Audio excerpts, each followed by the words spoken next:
চুৰ কৰিবলৈ আহি ৰাইজৰ দুখত এটা চোৰ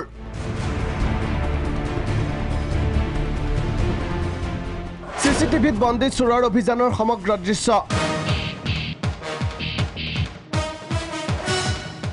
মহানগৰীৰ নুনমাটিৰ নেপালী চকত সংঘটিত হ'ল এই ঘটনা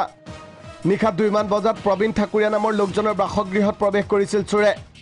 বিলাসী বাহনখনৰ দুৱাৰ খোলাৰ শব্দ শুনা পাই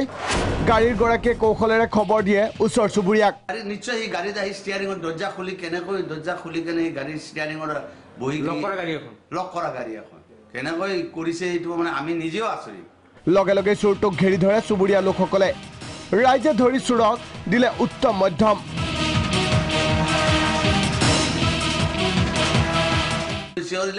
চিঞৰিলে আমাৰ মোৰ